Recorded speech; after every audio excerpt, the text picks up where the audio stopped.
Hey everyone, Waypoint here. Recently I made a video discussing on whether or not Arkham Batman could survive the events of Spider-Man PS4, and since you guys did really enjoy that video, I decided to make a continuation of that video on whether or not Arkham Batman could survive the events of Spider-Man 2,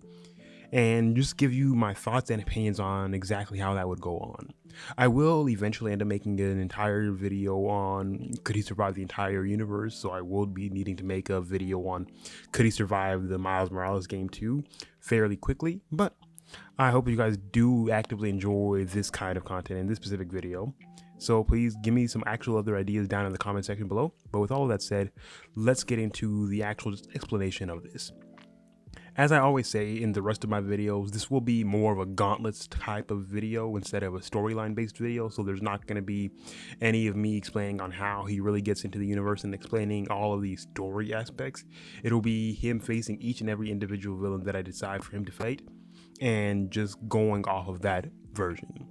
I will explain to you what my thought process is, and I will explain to you exactly how I feel all of these fights would go in my own opinions. So don't crucify me in the comment section if you guys think that I said something wrong. Maybe I forgot something. Maybe I didn't know exactly all of the information. So just don't crucify me down there. I'm not a power scaler. So if you guys have any power scaling that you guys want to do that in the comments. Not here. But yeah, so I will also like to say I will be giving Batman all of his tools, gadgets, and everything that he does have normally. He will just be dropped down into the universe without too much knowledge of any of the Spider-Man 2 villains, so he's not going to get a copious amounts of prep time because that argument is absolutely atrocious. And I am also going to say that this is not Suicide Squad to kill the Justice League Arkham Batman, strictly because I want this Batman to be one that makes the same choices and ideas and everything that Arkham Batman would normally be doing, and not brainiac, brainwashed, killing machine Batman that we're not going to be able to actively utilize as a normal Batman in any story, in any type of situation. So with all of that said, let me actively get into what the first villain would be up to. The first fight that Arkham Batman would have to deal with would be the Sandman fight. And as I've already specified that he doesn't come in this with much prior knowledge of the characters and every villain that he's going to be facing, he would most likely, in all honesty, not be able to defeat Sandman in any feasible way possible without copious, and I mean copious amounts of prep time to completely understand how Sandman works, how he operates, and every little facet of his abilities and everything that he can do. Sandman is way too strong, and he was being a huge threat for Miles and Peter combined, and that shows automatically that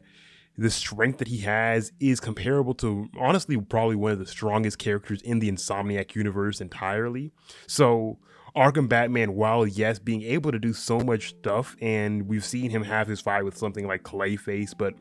Sandman is way too much of a different being for Arkham Batman to contend with. The sheer size of his actual Sandman body and the amount of just actual like sand goons that he can create is way too much for Batman to be able to handle. We've seen him be able to handle a lot, and I mean a lot of goons and henchmen, and just take on copious, and I mean copious amounts of villains at the exact same time. But the amount that Sandman can create, and just as I said, the sheer size of him is too much for Batman to even be thinking about trying to deal with, at least alone, and he doesn't have any help in this situation. So when it comes to the Sandman fight, I honestly feel like most likely Arkham Batman would die in any situation that he doesn't have prep time. So in this specific situation, I feel like there is no way that he would fathomably survive, in all fairness. Yes, you guys could argue this in the comments, but it's just my honest opinion. He wouldn't be able to survive encountering the Sandman without complete knowledge of what the Sandman's able to do by a far amount. Yes, I believe maybe he could possibly defeat the Sandman if he had the correct amount of time to prepare, but that's not what we're doing in this. The next fight that Arkham Batman would have to deal with would be the Lizard, and this fight would be extremely, almost equally challenging as anything near the Sandman fight. I say this specifically due to the fact that, due to in-game, the Lizard was able to fight a symbiote version of the Spider-Man, and it was an extreme struggle for the Spider-Man to even be able to deal with. It was a struggle that I honestly wasn't expecting to see, but even if we just delve into exactly what the Lizard is able to do and explain about that, it just actively shows you how much of an extreme beast that the Lizard is. Like, when the Lizard is transformed, he gains a number of abilities, such as enhanced physical strength, speed, durability, and stamina.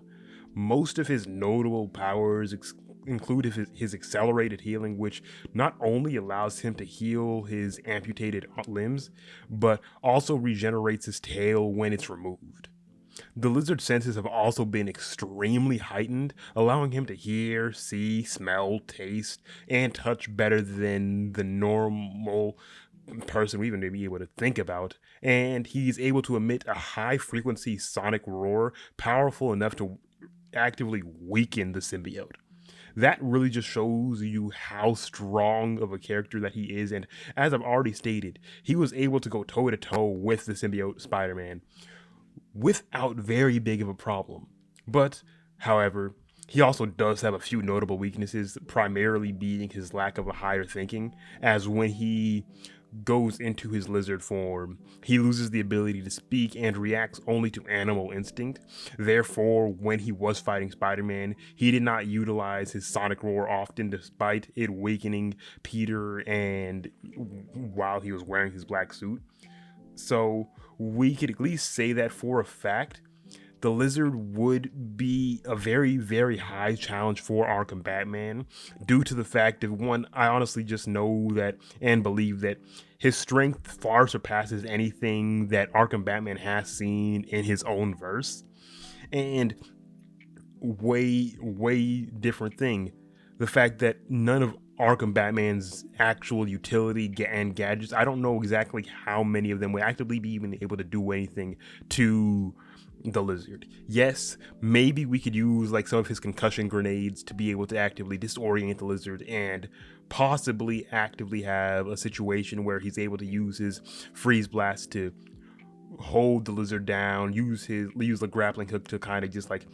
completely incapacitate the Lizard. And there are a few active opportunities and options that I see Batman being able to use his actual agility, intelligence, and his dexterity to be able to move around and maneuver around the Lizard very well, to the point that he's able to incapacitate the Lizard somehow miraculously. It would be of an extreme stretch, but there is a possibility of him actively being able to beat the Lizard if he's able to avoid his attacks. But if he isn't, there is a very, very high possibility that the Lizard would be able to kill Batman, due to the fact of him being so much stronger than Batman, and him being something that Batman, yes, has something like Killer Croc in his own verse, but these two really just don't compare to the same level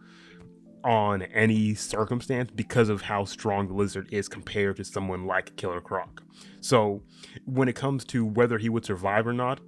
I honestly say that there is a good possibility of him being able to survive, but there is also that extreme possibility of him being killed almost instantaneously, due to the fact of Lizard's almost overwhelming strength compared to Arkham Batman. Mr. Negative would be the next fight, and as I stated, if you guys did watch my previous video on could Arkham Batman survive Insomniac Spider-Man 1, Mr. Negative would be an extremely challenging fight for Arkham Batman, strictly due to the fact of his actual ability set and the things that he can do are just so insane and crazy that Arkham Batman would really struggle with it. Yes, it's kind of similar to the Fear Talks, if you want to say something like that, with the abilities that he has and everything that he's able to do. But the only main difference between these two situations is the fact of Mr. Negative's abilities are actively determined on his rage and like kind of like his emotions, and due to the fact that he was actively trying to redeem himself throughout this entire game and everything like. So I honestly see the Arkham Batman would be able to beat Mr. Negative in this specific game due to the fact of, one, his agility and his just amount of movements that he would be able to do would be easily able to evade Mr. Negative. And even with like Mr. Negative's mental abilities and all of the things that he can do, Arkham Batman would easily be able to dodge those and most likely be able to either use his sonic batarangs to completely just disrupt Mr. Negative using some of his concussion grenades and using a lot of his different gadgets to kind of just disturb Mr. Negative to the point that he would just be caught off guard, to get him to be able to easily just either, most likely, what I either always use is use the freeze blast to kind of just freeze him solid, or get close enough to him to just electrify him to the point that he is incapacitated. This would be a fairly easier fight for him compared to the other two, because it's not something where he has to be dealing with giant monsters or lizard men that far outclass him in terms of strength and speed and almost everything that he could even be able to even think about doing. So this would be something that he could actually most likely survive without any problems whatsoever, due to his actual skill set and gadgets that he already has on deck with him at all times. The Kraven fight would be extremely interesting, only specifically due to the fact that even though Kraven is leagues stronger than Arkham Batman, this wouldn't be a fight determined on who is stronger. This would be a fight more determined on who has better movements, who is a better fighter and combatant, and who's able to outmaneuver the other. While Kraven might be faster than Arkham Batman by a few levels, Arkham Batman is a way better combatant, so this would be more of an actual fight than any kind of massacre, like having to deal with any super extreme powers or anything like he's had to deal with any of the other villains so far. Specifically due to the fact that Kraven wouldn't know exactly what Batman is able to do. Meaning he didn't have time to actively prepare for them like he normally would have had to do for Spider-Man, so he doesn't know exactly what Arkham Batman is able to do. Meaning that Arkham Batman would easily be able to most likely outmaneuver Kraven by a quite large margin, using his multitude of gadgets to completely really incapacitate Kraven in many different ways, either using his sonic batarangs to just mess with Kraven's ears to the point that he's getting disoriented, using the concussion grenades again to disorient Kraven, using his freeze blast to be able to incapacitate him and just like freeze him entirely, or just strictly outmaneuvering him using his grappling hooks and so many other things that he has at his disposal, and using something like his actual just gel, explosive gel, to coat his fingers the same way that he was able to do with Joker and take Kraven out that exact same way. So no matter what happens, I honestly see Arkham Batman being able to beat Kraven in this situation, while yes, it would be extremely hard. And I mean an extremely hard fought battle. He would most likely be able to take on Kraven and beat him if he's able to actively just outmaneuver him, as I've already said. Now, for the Scream fight, this would be normally a situation where Batman wouldn't be able to stand a chance whatsoever due to the fact that it is a symbiote.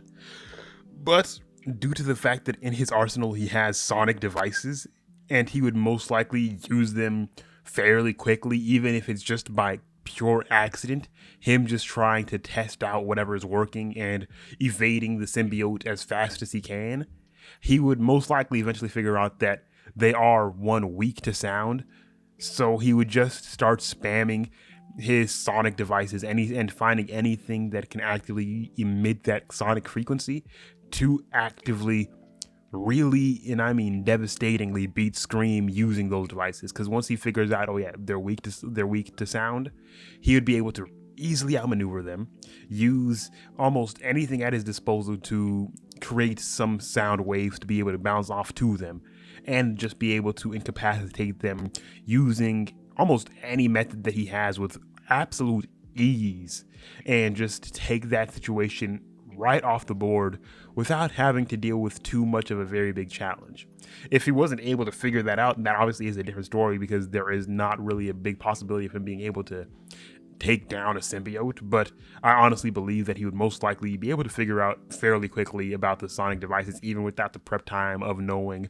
exactly what the symbiotes are able to do. He would just most likely be able to figure it out due to the fact that Batman is so smart already. The Wraith fight would be a fairly simple, straight-up fight, simply due to the fact that this really just would be Batman normally fighting somebody, and due to the fact that Wraith isn't a very extremely skilled fighter in terms of Batman levels, this would be easily the quickest fight that Batman would have to do. This would just be him normally fighting someone without even needing to use any of his gadgets realistically, and he could just really just be playing around in this fight.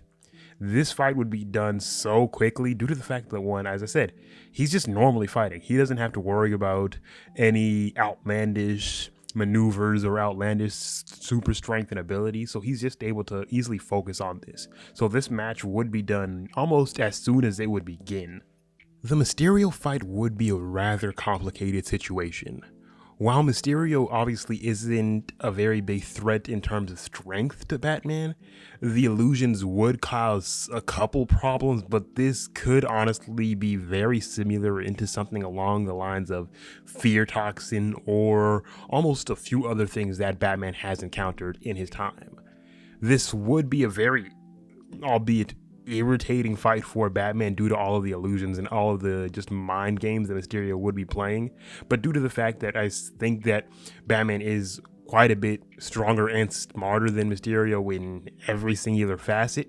this match would be very short-lived due to Batman being able to take out any of the Mysterios that he has to deal with and eventually finding the full-on Quentin Beck and just taking him out without really any big giant difficulties in terms of searching or maneuvering, because he can just either glide around or honestly maybe even use detective mode to just kind of figure out and see any clues that might be able to be found fairly easily. It would just be a very short-lived match once he figures out exactly what he needs to do very quickly, because I honestly feel like once he notices that this is all illusions, he'll be able to figure out exactly how to get through that without any real big problem and do it way faster than anyone would actively be able to imagine. So this fight would be done fairly easy for Arkham Batman. Now, the last fight that I actively want to discuss for this would be the Venom fight, obviously. This fight, since he's already dealt with the symbiote, wouldn't be extremely hard to deal with because he already knows to use sonic devices and use anything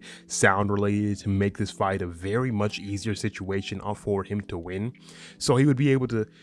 very easily maneuver his way around, finding anything that could emit sound waves or do anything to find an edge to win against Venom. So he would obviously be able to eventually take Venom out. He already has the gadgets, as I've said, during his Scream fight, so he would know exactly what to do. He would already have a mindset on how to deal with it, and yes, while Venom is definitely stronger than anything that Batman has been able to face, he already knows how to take him down, and he already knows that this is an extreme threat. So unless Venom is actively able to just get to Batman without Batman being able to use any of his sonic devices, Batman would most likely be able to pull off a win just out of that situation due to the fact that there's not a very high likelihood that Batman would allow himself to get caught into a situation where he's close enough to Venom and doesn't have some kind of sonic device already readily available right next to him, so Venom actively can't hurt him or harm him in any singular way. If he gets speed blitz, that's a different story, which is it is possible somehow, but for the most likely sakes, Batman would be able to actively take down Venom, albeit I'm telling you right now, it would be an extremely difficult battle no matter what, even if he knows exactly how to deal with it. But since he already knows exactly what to do, he already knows exactly how to deal with something like a symbiote, he would be able to deal with that and account for any of the stresses, difficulties, or whatever he would have to deal with right then and there without having to actively have someone in his ear or just spend active time trying to figure out what the weakness is, since he's already knowing what the weakness is. So, in conclusion, while Insomniac Spider-Man 2 would be an extremely difficult battle and events of battles for Arkham Batman, there are a good few villains where he would absolutely stand zero chance against if he had zero prep time or not enough time to prepare for exactly what they're able to do and prepare countermeasures for. But there are obviously a couple other villains that if he's able to quickly enough figure out exactly how to counteract them, he'll be able to actively skewer away a victory and find a way to actively make some kind of magic work. While some of these battles are 50-50 scenarios in my head, I went with the more likely options in my head and just kind of rolled with that. But I honestly see either of these events usually ending in Batman's loss in almost any one of these fights if he's not able to actively get in the best positioning so quickly. I mean, so quickly. He would have to be able to be prepared so fast and understand these abilities and these villains in a split second to be able to even think about defeating any of these. But if you guys did enjoy this video, please leave a like, subscribe to the channel. I hope you guys did enjoy this. I will see you guys in the next video, but peace.